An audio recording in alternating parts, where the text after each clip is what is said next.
یک. با سلام و درود خدمت بینندگان و شنوندگان این ویدیو. من نواب هستم، از غزنی آمدم در کابل. اینجا پیش آقای علی محمدی. من خودم مشکل دسک کمر داشتم، البته قبل از 10 سال مشکل داشتم، خب زیاد نبودن.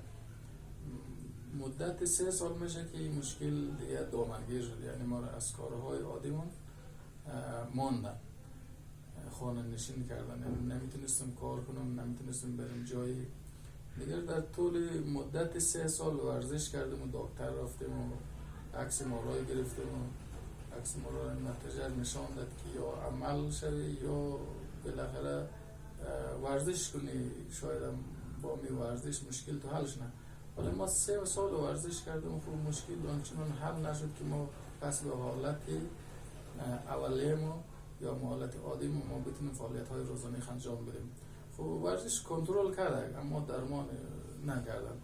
بعد از دنیای مجازی همین کارهای آقای علی محمدی رو ما دیدیم، از کسای دیگه هم گزارش های دیگر شنیدیم تا آدرس آقای محمدی رو گرفتیم، آمدیم در اینجا. جلسه اول، جلسه دوم، جلسه سوم زحمت های خود را انجام دادن، کار کردن آقای محمدی روی از همین مشکل دسک کمر و ما خود نتیجه ایش را دیدم. و قبلا هم پیش دکترایی رفته بودیم، دکترها گفت باید عملش کنیم. حالا ما این دفعه که آمدیم در پیش آقای محمدی رو گفتیم که اگه این مشکل حل میکنی حل کرد، که نمیکنیم ما بریم دیگه عمل میکنیم، دیگه حوصله نمونه دیگه. خود آقای محمدی گفت خب خیر، این دفعه یک شانس در اینجا، تو بالاخره آزمایش کن. خب ما اینجا شانس آزمایش کردیم، نتیجه دادن. و از کسانی که این مشکل دسک کمر داره، البته دسک کمر دامنگیر خیلی از دوستها هستن، ما دوستا رو میشناسم، خبر دارم از دوستا و آشناهای خودم هم هستن که با این مشکل واقعا گرفتار هستن. بیاین در اینجا انشاءالله که این نتیجه میگیرن. تشکر میکنم از آقای علی محمدی که با زحمت‌هایش این مشکلات های مردم را واقعا حل میکنه، این مریضی رو درمان میکنه، زحمت فراوان میکشه، دلسوزانه و عاشقانه کار میکنه برای مردم، برای دوستان.